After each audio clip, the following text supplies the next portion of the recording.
Namaste and welcome everybody. Namaste, namaste, namaste. Welcome. Oh my goodness, Gordon is here.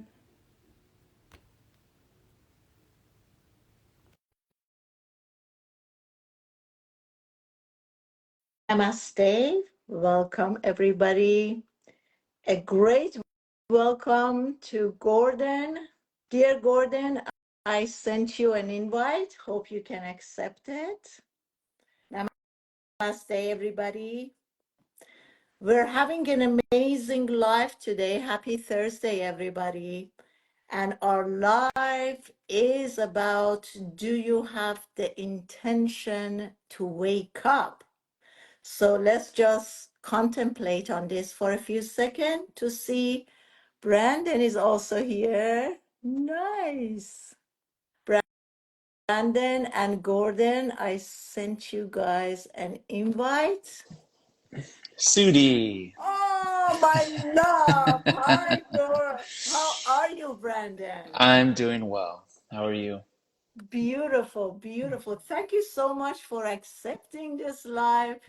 And I miss you. How is life? How is everything? Oh man, life is lifing. It's good. It's interesting. Yeah, things are really good. Where are you located at now? In Austin, Texas. Austin, Texas. Yeah, Great. remind me where you are again. Los Angeles. Oh, right. Okay. Yeah, I lived there for a little while. Yeah. Yes, yes, yes.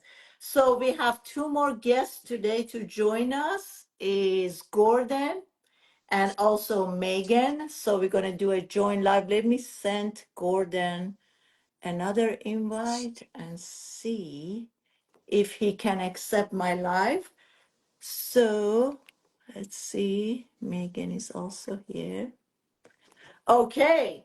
So Gordon, before our guests join us, Hello. namaste again. Namaste. Namaste.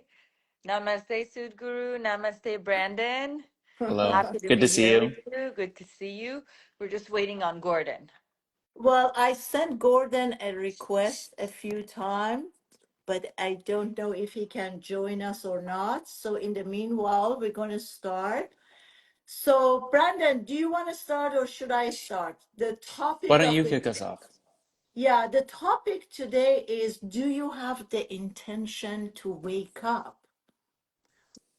Would would you like to start or would you like me to start? Why don't you start, Sudi? Okay, love. So when we asked this question, this was actually for our followers. Um, to contemplate when we hear this question, do I have the intention to wake up? And as you know, a lot of our followers, they are on this path of awakening.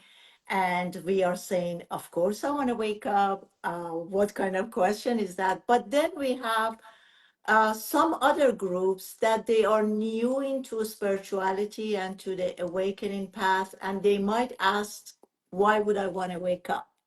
What's wrong with where I am right now? So right now, I'm just living my life. So I was hoping that in this life we can really open it up for majority of us to see what's the difference when I'm awake and when I'm asleep, Mm. and we open it up and see. So the ego mind is always, of course, is thinking like, okay, if I realize at some point that I'm still in this deep sleep or matrix, yet I don't know what's happening on the other world. Mm. So let's clear this up and open it up and see, so people can make their own choices. Beautiful. I love you, Sudi. You have such great energy, and I'm so glad that you're bringing this I love forward. you. Um, Thank you. I I would love to share, if I may, and I want to offer a definition of waking up. Hey, Gordon. Oh, Hi, he Gordon. joined. Welcome, Perfect. welcome, Perfect. welcome, welcome, Namaste. Gordon. Namaste. Thank you so much for joining. We're Thank all here now. And after 5 minutes, we got the tech to work. So thank Wonderful. Thank 21st century problems. you. All right. We're you. here talking about if it's our intention to wake up or not.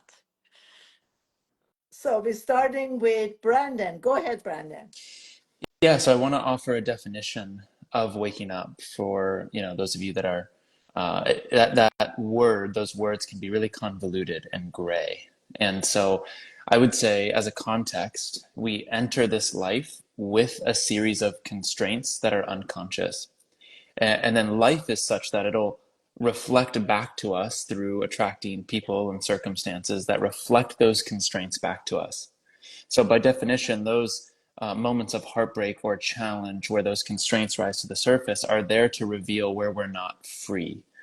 And in that moment, we have an option, even though most of us haven't been given the tools, some form of self-inquiry, some form of turning towards the constraints versus towards the conditioned way of coping with the constraints, that to relieve ourselves of the constraints. And in the absence of a constraint like I'm not worthy, I'm not enough, I'm finite, I'm whatever it might be, in the absence of that constraint is a space, or you can say is I am, or is simply the absence of the constrained sense of self or identity or person.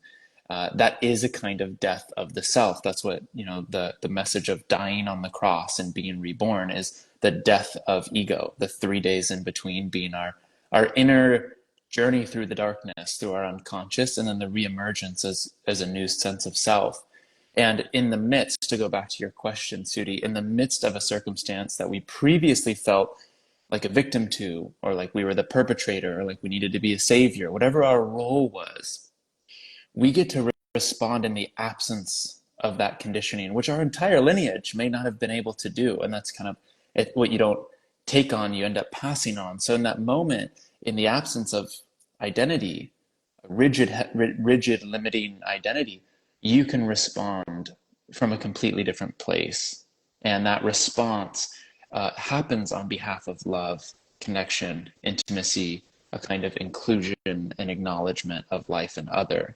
And I would say that the living motion of that expression is to be awake, not to think it or to have understandings or to read a million books, but the living prayer of this is who I am in the world is our journey in awakening, which is infinite. And our journey to the truth are those moments that reveal the path forward. And so that's my short definition. Fantastic. So Brandon and I have done many joint lives in the past, and we talked a lot about non-duality and the person who is, anytime we ask, like, who am I, the one who's answering, is it the real I or is it the false I? Which one?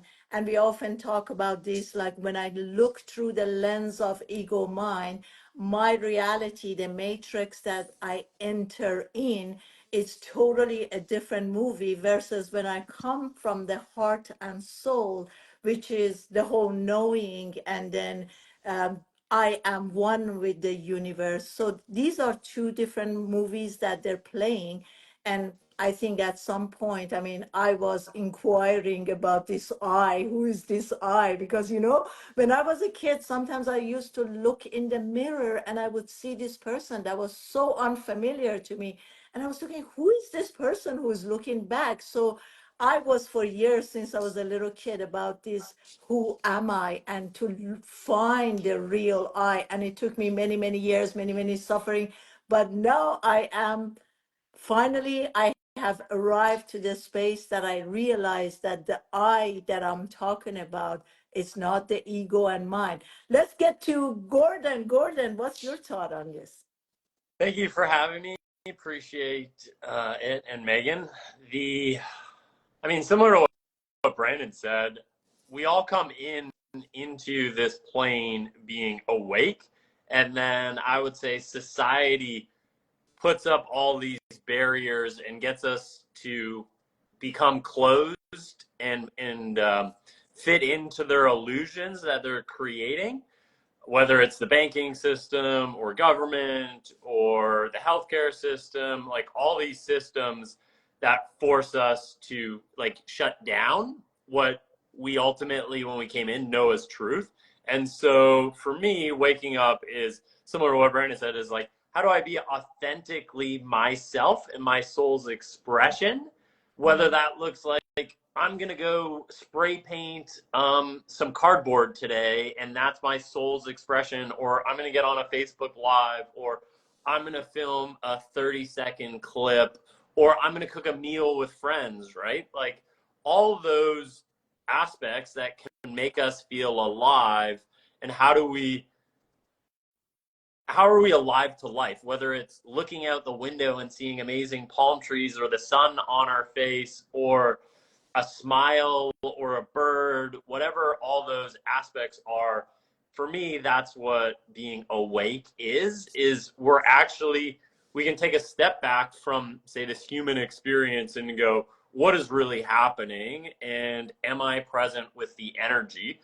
And how do we create magical moments? And that's really, for me, it's being in the now, right? It's my book, The Connection Effect, is when you are in the now, that is infinite. The past is vanished and the future is just a dream. It's the only moment we have. And obviously, like, the time constraints, and like that's another system that potentially keeps us not from waking up. So Gordon, tell us about your book again. What's the name of your book? I feel I have a copy somewhere within hand distance. So it's called The Connection Effect, an entrepreneur's playbook to unlocking the present moment. I like to say it's like a modern day Eckhart Tolle's The Power of Now. And, you know, there's a big chapter. One of my favorite chapters within the book is a chapter on digital disconnection, because we've all kind of grown up in technology, but nobody has really helped us take a hard reset of how technology is using us versus us using technology. And so one of my practices, and this kind of ironic, we're sharing this message on social media, is on Sundays, I usually do no tech. And so no text message, no phone calls, no podcasts, no YouTube, no social media. And it's just a day for me to like reset my brain and to continue waking up, versus all the billions of pieces of information that we get bombarded with in our daily lives and experiences. So Gordon, did you at some point in your life, did you have an aha moment when this transition happened, that you realized that this reality is a matrix?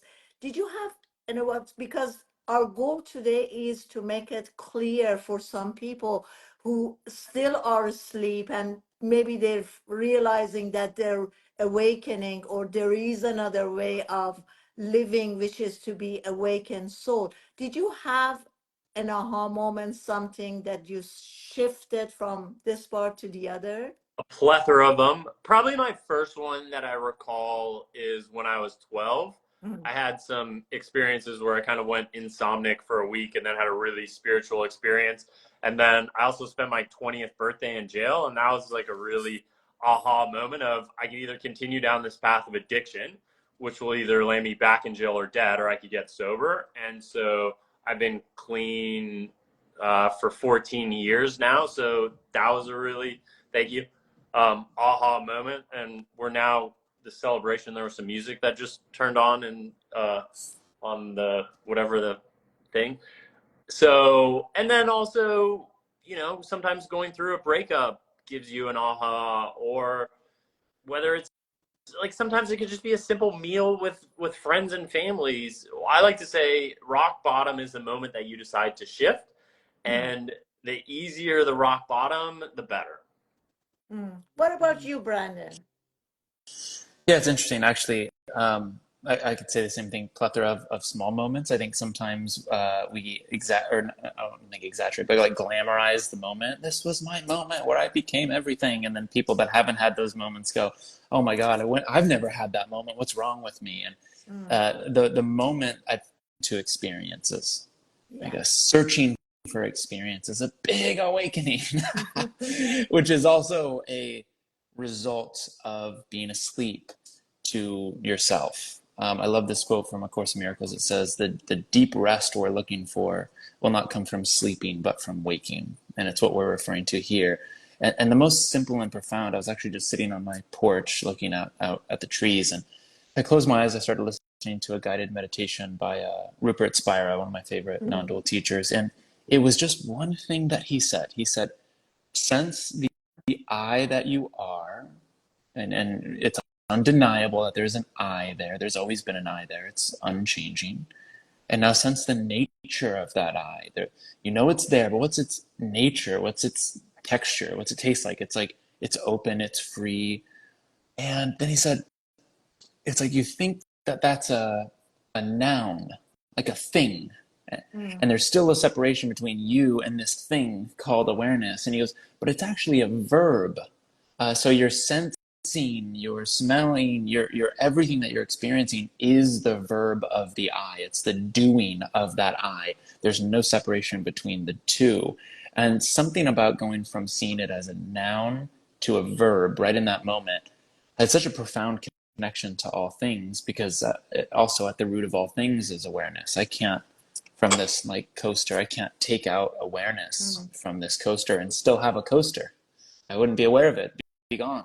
So the seeing of at the root of the essence of what I am and the essence of what all objects and phenomenon are, and that it's not a noun, a thing, watching a thing. It's one thing happening and changing and expressing.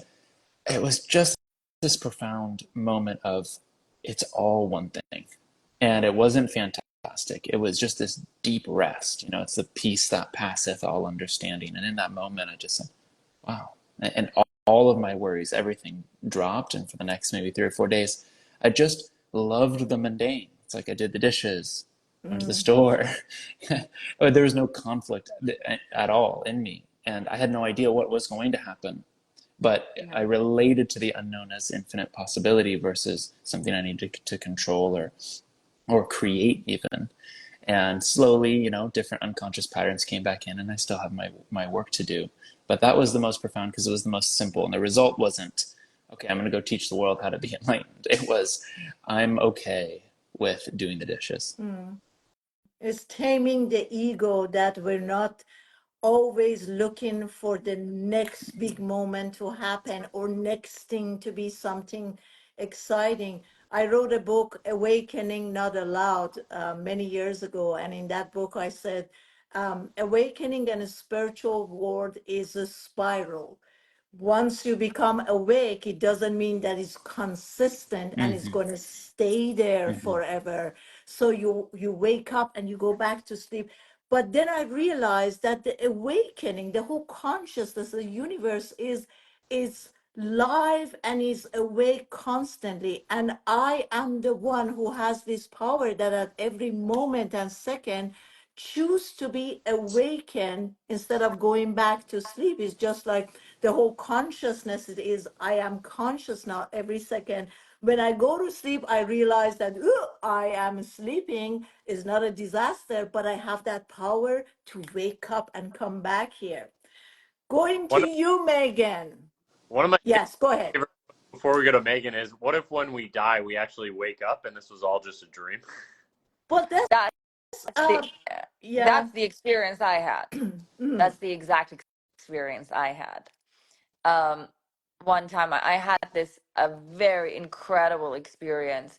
One time at an ashram in India during a mantra chanting session, where I left my body and I went into my subconscious, and I was like, "Oh my God, I just woke up.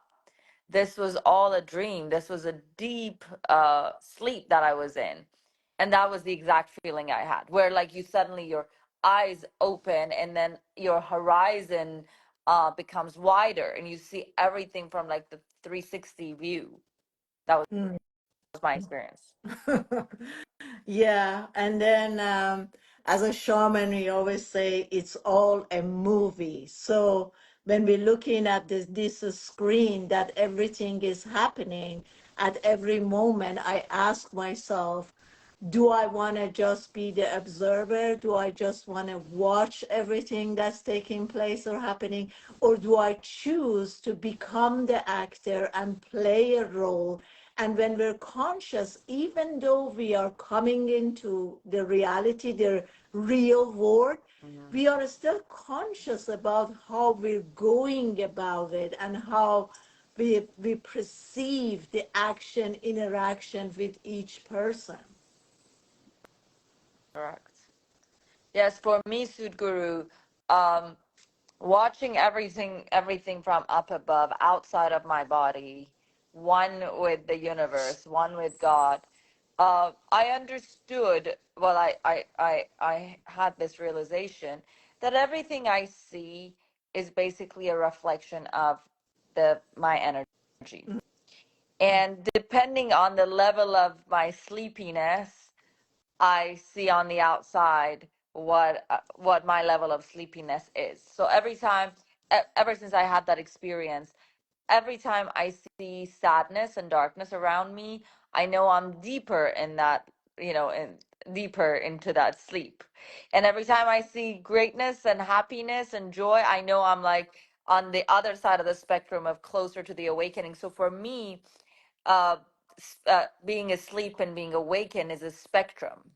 It's not a definite. Yes, there is a finite moment. Well, time is just a concept. There's a finite feeling when you know you're awake and you're one with the universe and there's no more dualities, right?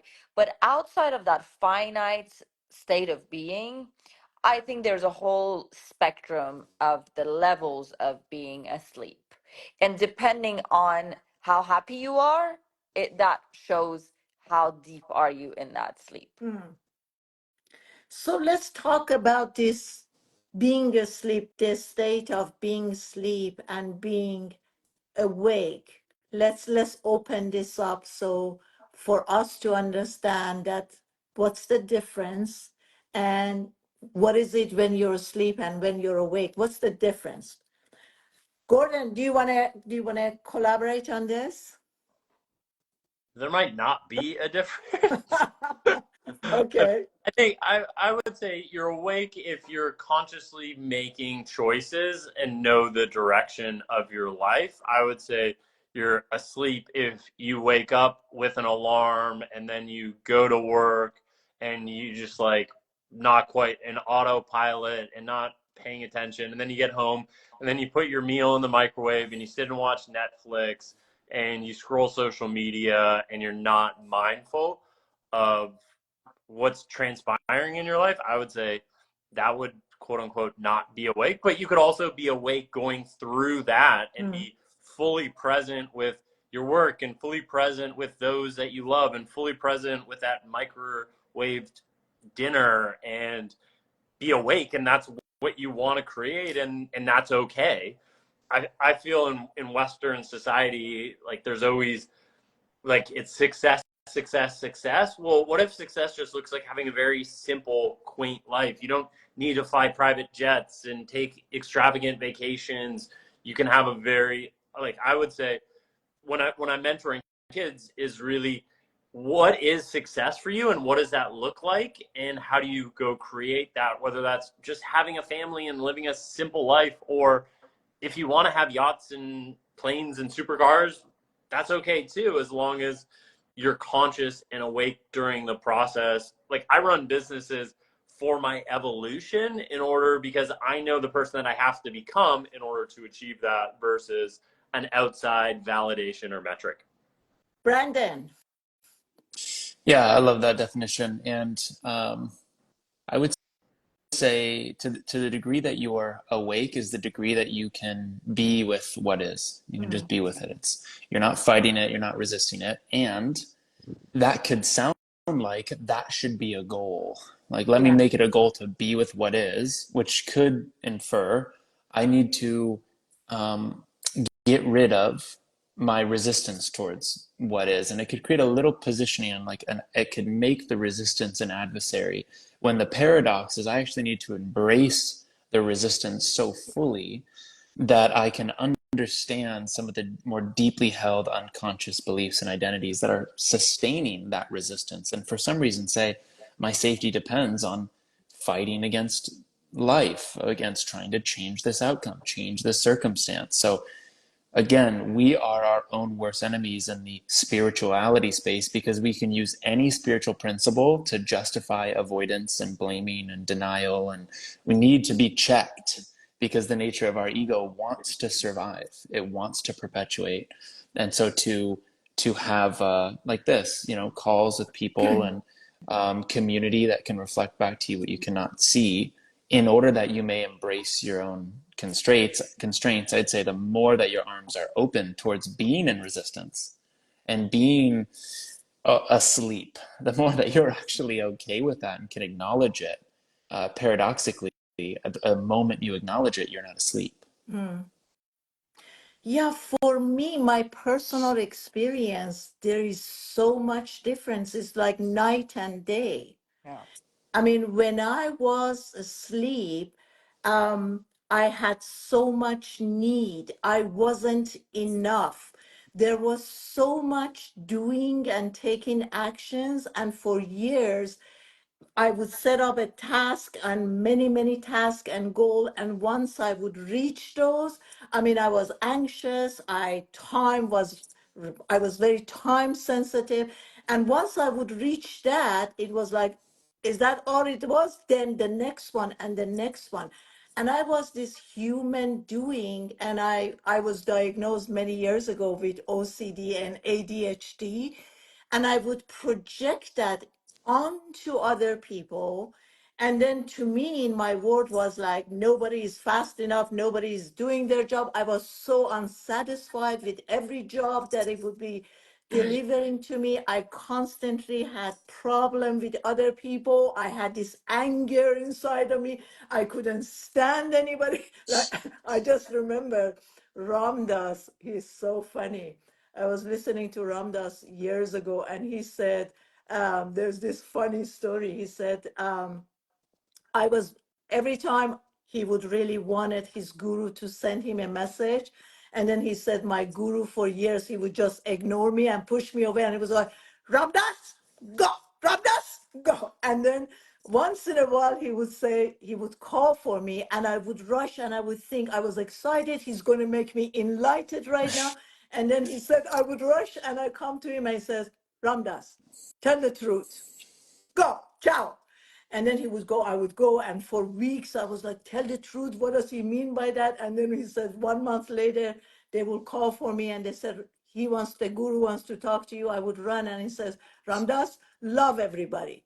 So he said, it took a while. I hated everybody because the guru allowed everybody to be around him, but he constantly would push Ramdas away. He said, I was upset, I was angry, and I went to him and I said, I am really confused because you say, tell the truth, and my truth is, I don't love anybody. I hate everybody around me. They're getting a lot more attention. And then again, he says, Ramdas, learn to tell the truth and love everybody. So that was my life. I mean, the life was so chaotic, and I was constantly attracting difficult situation, bad situation, getting in a car accident, and then I would let go. But once I switched to the awakening part, it was totally a whole different world. It was like suddenly I see the world through a whole different lens. Life was beautiful, people were beautiful. I loved everybody. Everybody had love and respect. All of my needs of achievement to become somebody, to become whole, to my dramas, everything just vanished. So it was a difference of night and day for me. And then I see that these two are so different, so different. And for people who we ask today, do you have the intention? That has been by sharing my life story, is that for me, the difference was night and day. When I was asleep, I constantly had to act. I was constantly reactive to events, situation, and people. And once I sometimes when I'm awake is like the movie is totally different. No needs, no desires, no, just being in the moment. Each moment that presents itself to me is just beautiful and it's whole and complete. And I don't need to do anything. It's just like feels so good in the body. Sadhguru, for me it's a very defined line of whether I'm awake, or I'm asleep. When I'm awake, everything on the outside feels amazing. I have no stress, no anxiety. I don't feel lonely. I'm in full oneness with the universe.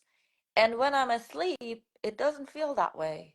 Mhm. And depending on how deeply asleep I am, it gets worse and worse and worse. So I think one measure we can give to the audience of whether or not you're awake or you're asleep is what you always say, which is look at what's going on around you. If whatever that is going on around you is chaotic and people around you are irritating you and disrespecting you, you're asleep deeply. But if everything feels really good and like you are in oneness and everything is flowing, it means that you are on the other, the other end of the spectrum, which is closer to awakening. And correct me if I'm wrong. So yeah, let's talk about this. Like, how can we make this transition?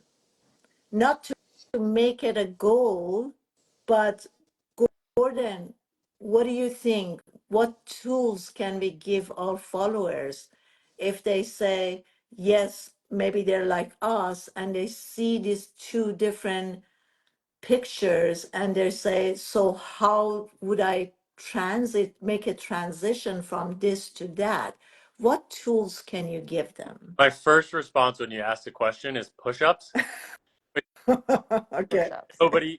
Nobody would ever prescribe, Mhm. yet it goes back to what both of you were saying about being in your body, Mhm. and whether you can do one push-up or 100 push-ups is one way of being present, right? Like feeling the pressure on your hands, the pressure in your wrist, how your toes are feeling, your abs, like what does it feel in your shoulders is my like first response. Yet it's also being in the present moment is it's just like in this moment taking a breath. Like one of my favorite exercises is a one breath where you exhale out before you inhale, because we all just obviously inhale, so it's just like very easy. I can walk everyone through it. It's a quick exhale out, inhale through your nose, hold and pause, exhale out your mouth, send your awareness to your skin. We'll go through it one more time. Exhale out, inhale through your nose, hold and pause, exhale, and send your awareness to your skin. For me, that allows me to reset, be in my body, be present, and quote unquote awake. Mm. Brandon? Yeah, this is really good. So I'd first, want to share the understanding, at least how I see it, that the root of our suffering is a mistaken identity. I believe I'm something I'm not. And so if, for example, if I'm a separate individual, I'm a separate finite self, I might even relate to something like Gordon, you were saying, like the present moment, as something I, as a little separate individual, need to find and get into. But as that dissolves, instead of entering the present moment as if it's a thing, I realize I am the present moment. The essence of what the present moment is pure open awareness. We refer to awareness through this lens of time as now. We Mm. refer to awareness through the lens of space as here. Mm. But these are just different perspectives of the same fundamental, infinite, open, eternal space that is our essential self. Now, we have an unconscious mind. And if I were to ask you, and you can all try this as an experiment. This is something that I teach. It's called somatic inquiry or integrated somatic inquiry. You can say out loud, I can say and do, or say to yourself internally, I can say or do anything I want whenever I want.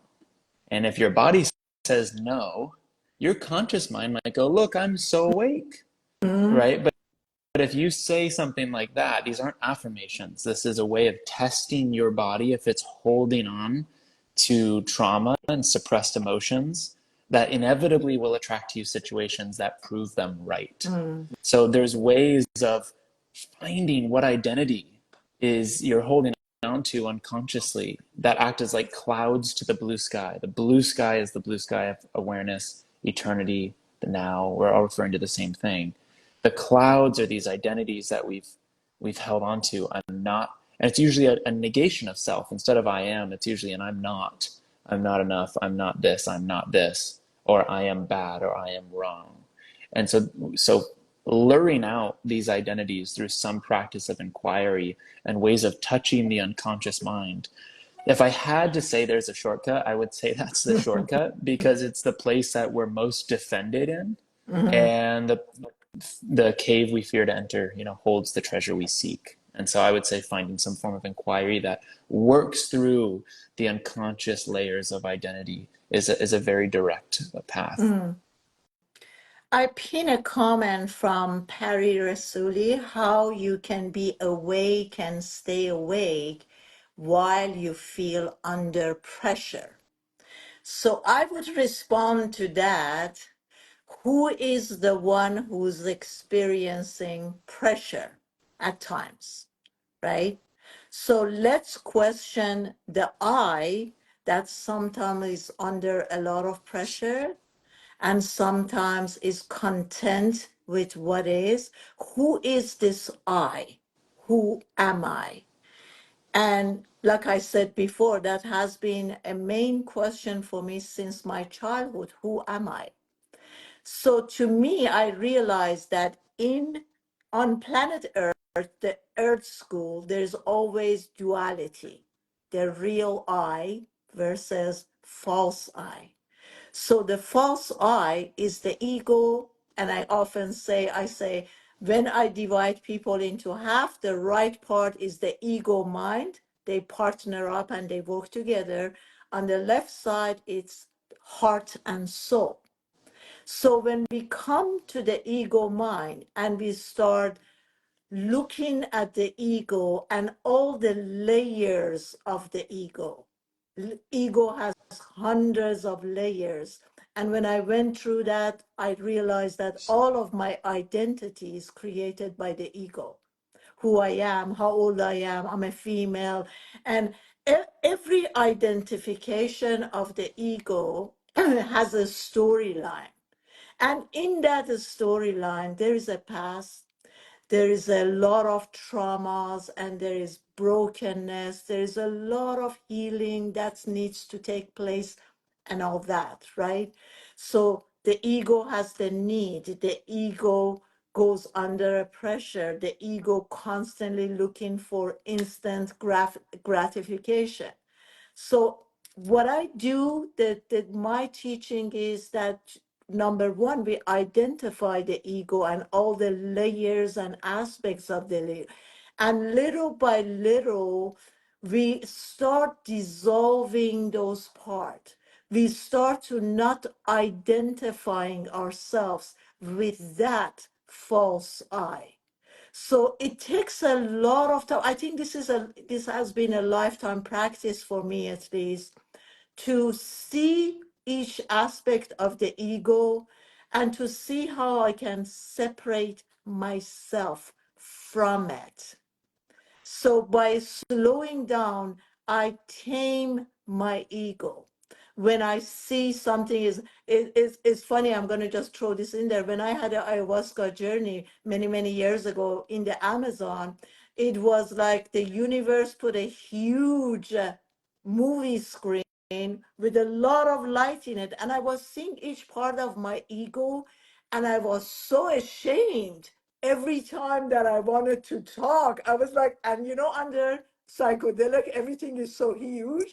And I was like, oh my God, why did I say that? Why do I have the need to talk and to show that I know when I don't know and when I'm confused? Why am I putting all these false characteristic out there that is not authentic to me? It's not me, it's not resonating with me. So once one sees all the aspects of the ego on a bigger picture, and your neediness becomes so undesirable, then from that part, I feel that you could disassociate with this part.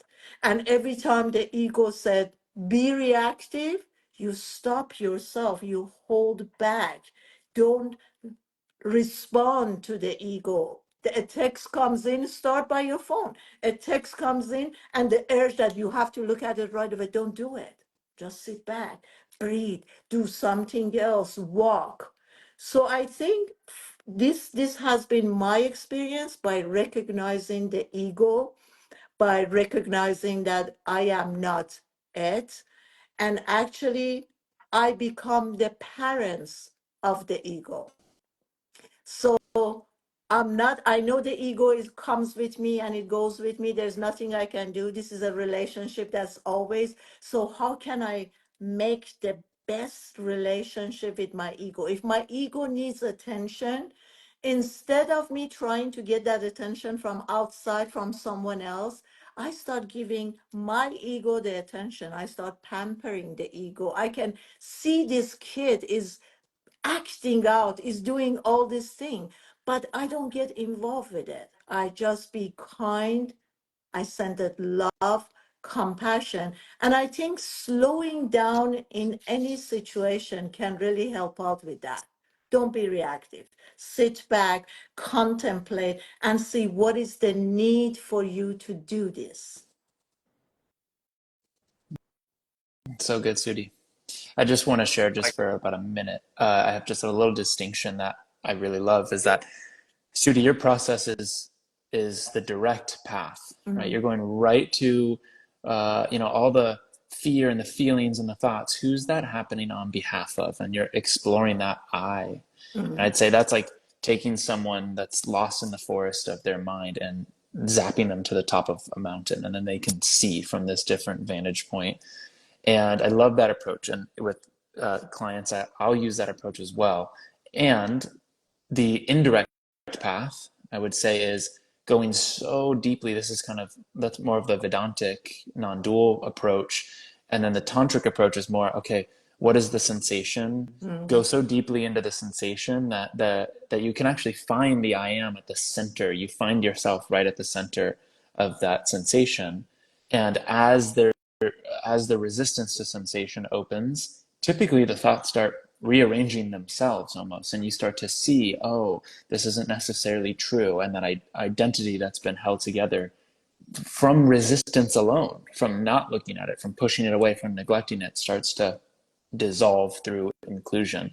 And so I think there's a real art form of taking people there directly, and being sensitive when people might have the tendency to avoid their emotions and to disassociate in the negative way versus the positive way, because there's a healthy way to disassociate your identity, to disentangle it from your experience. There's a really healthy way, and then there's that's so scary, I don't want to look at it, and I temporarily feel good when I ignore it, and that's not awakening either. That's wonderful, Brandon, what you said.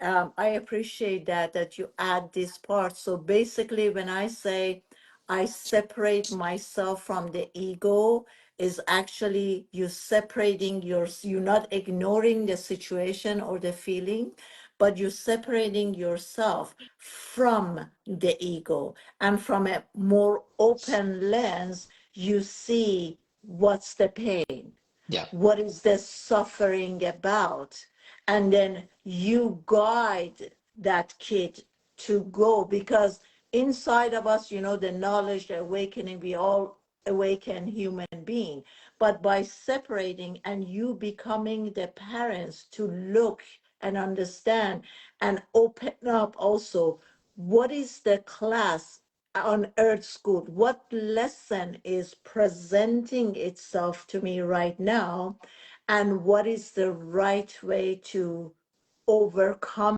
this lesson or learn this lesson. And by knowing every emotion that comes up is just looking for a way to get out. So what happens the majority of time, we just keep holding on. And I said a while back, I said, do you realize that you are the one who's hostaging the depression? Are you aware that you are the one who's holding on to all this emotion? You're the one who's hostaging it by looking at, by feeling it, by understanding that, you know what, I am the one who's holding on to you, and I release you, I set you free, therefore I can be free too. So to answer Paris, how can I be awake? Like I said, awakening shouldn't even be a goal. Let's not make that a goal. And it's not possible for us to be awake all the time. But once you're under a pressure, question the one who's under pressure. Get deep into it and see what is this pressure is about, and learn to release that pressure, whatever it is. Who wants to pick up? We are so mindful, we are also conscious and deep. I feel Megan, something percolating in her soul. I think this was a very beautiful summary of how to give people a compass to measure whether or not they're awake or asleep at any given moment, and to remind everyone that it takes work. And if your intention truly is to awaken, that means you are willing to take the Earth School classes, understand the lessons, study lessons, and pass the exam, versus a shortcut of, my ego wants a certain thing and I want to get it no matter what. And anyone who's willing to sit at the classes of the Earth School and willing to pass the lessons is on the path to awakening into having the heaven on earth life. And Sudi, I again want to take a moment to really acknowledge you as a conduit of consciousness, that where and through which the universe communicates its lessons to humans. And I hope for anybody who's listening to this live, it is my duty to share that after many, many years of going around the world and researching, and a teacher who is truly at service, not from the place of ego, but from the place of awakening, um, you are the only person, the only human being that has portrayed or that has filled that role for me personally. And I hope anybody who's listening to this would get a chance to work with you and understand their own lessons through you. I appreciate it. Gordon, go ahead, sweetheart. One of my early spiritual mentors, who I just chatted with this week, and now it's been almost 20 years, he always says, just brush your teeth, comb your hair, and show up. That to me is the answer of awakening, right? Is we have all the skills within, we have all the tools within, we have all the answers within. You just got to show up. And as Megan said, show up to this quote unquote Earth School, and the miracles will show up, the teachers will show up, the gifts will show up, as long as we're present and able to bless it and thank it and internalize it. The world is our oyster. We can create whatever it is we desire, whether it's hell on earth or heaven on earth. It's just a little perception shift. Brandon, do you want to respond to this question? How can we understand what our guardian angels saying to us? Well, I might have just listen really hard, no. I might have a different unexpected definition of guardian angel, which I'll suggest to them is some of our most unlikely guardian angels are the people that have hurt or betrayed us most intensely, because they have almost given us no choice but to face something so deep within ourselves that has to be faced from necessity, which is usually painful. So it's like we will attract people that force to the surface what we wouldn't have voluntarily looked at, which, most of us have 1, 2, 3 main core challenges in our life. and themes and identities that we've practiced that have veiled us from who we really are. It's not like there's dozens and dozens and dozens. We usually will say this a lot. It's like, I thought that I worked on this one. And it's like we're Mm. just on another perspective of the spiral. And so I'd say if you can find through saying yes to the lesson, which means that part of you has to die, and that there's some revelation that brings you to a deeper sense of self, that that person is a guardian angel. And when you can hear what they're saying, man, you won't necessarily need to sit there and go, guardian angels, what are you saying? They've been trying to get that through your head. And when you get it, when you get it, you get it. That was beautiful, Brandon. I would say listen to your gut feeling. The stomach is where it carries, behold, the intuition. Are you quiet enough for the first urge, for the first nudge, for the first feeling that shows up to listen to it?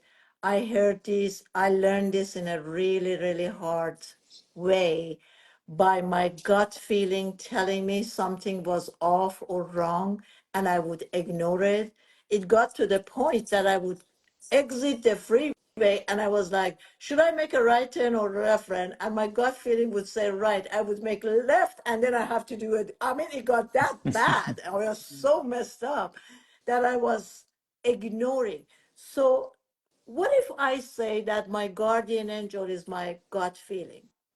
When I'm quiet enough and trust my own inner guidance or guardian angel or higher self or whatever you want to call it, to listen to that. I think it at first we need to quiet down our mind enough. Secondly, to trust where the guidance is coming from.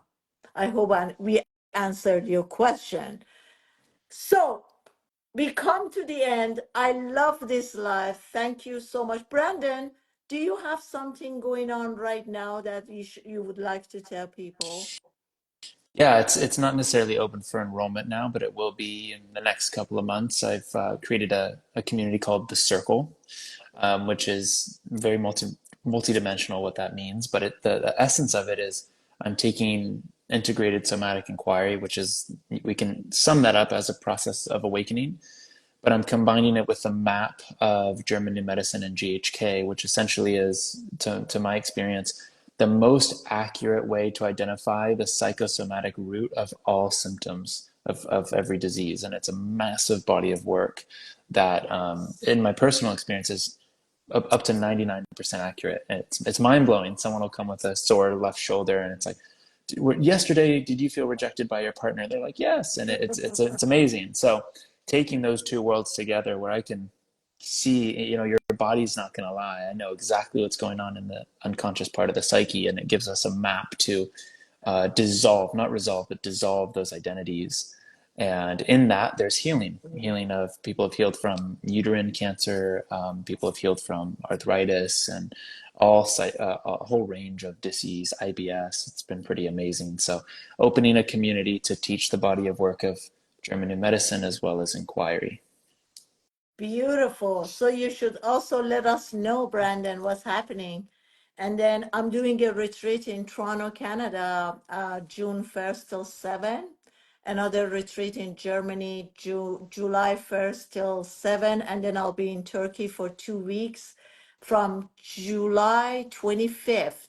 So if you guys want to join with me at any of this place, if you haven't been to Turkey, it's beautiful. We booked this hotel, is just by the water, historical, and it holds about 150 people for 2 weeks. We're going to be there.